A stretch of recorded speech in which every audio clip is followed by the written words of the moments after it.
আল্লাহ বললেন আমার আরেক নাম হলো আল মুহাইমিন। আল মুহাইমিন মানে হচ্ছে দ্য ওভারসিয়ার, দ্য অবজারভার, পর্যবেক্ষক, যিনি মনিটরিং করেন, আমাদের সব অ্যাক্টিভিটি তিনি মনিটরিং করেন।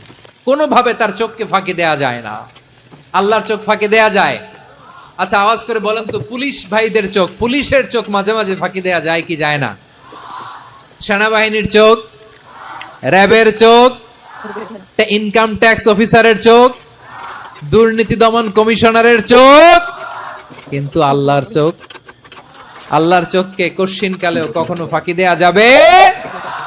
যেখানেই যান, ঘরের ভেতরে ঢুকে জানলা লাগিয়ে দরজাটা লক করে যদি অন্যায় করেন, পাপ করেন, দুনিয়ার কোনো চোখ দেখে নাই, দেখেছে কে?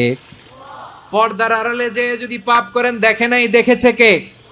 গহীন সাগর তলে ঢুকেও যদি অন্যায় করেন, কেউ দেখে না, সেটা দেখেন কে? আপনি কি ভাবছেন আটলান্টিক মহাসাগরের ভিতরে চলে গেলে তারা আল্লাহ দেখবে না? আপনারা ওশান গেট কোম্পানি নাম শুনছেন? ওশান গেট, তারা এই যে টিটান সাবমার্সিবল একটা সাবমেরিনের মতো বানাইছিল, যেটা টাইটানিক জাহাজের ভগ্নাংশ দেখার জন্য অনেক লোক যে মারা গেছিল না, ওটা সাগরের একেবারে গহীনে চলে যায়। এই টিটান সাবমার্সিবল দিয়ে সাগরের একেবারে গহীনে চলে যাওয়া যায়। তো ওইটার ভিতরে ঢুকে যদি আপনি আটলান্টিকের তলায় চলে যান, তাইলেই তো আল্লাহরে ফাঁকি দিতে পারবেন, আর তো আল্লাহ দেখতে পারবে না।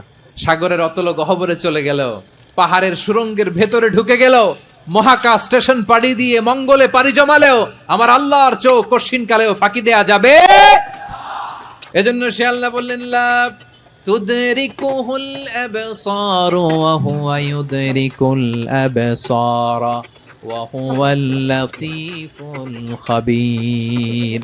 আমার আল্লাহ দৃষ্টির আয়ত্তে নন, কিন্তু দুনিয়ার সব দৃষ্টি আমার আল্লাহর আয়ত্তে। সূক্ষ্মদর্শী, সূক্ষ্ম থেকে সূক্ষ্ম পাপ কাজ যেভাবে যেমনটি করেন সব দেখেন। মুখে না বললে অন্তরেও চিন্তা করলো, অন্তরে চিন্তার উদ্রেক ঘটেছে, ওইটা তো কেউ জানে না, কিন্তু জানেন কে? এভাবে যিনি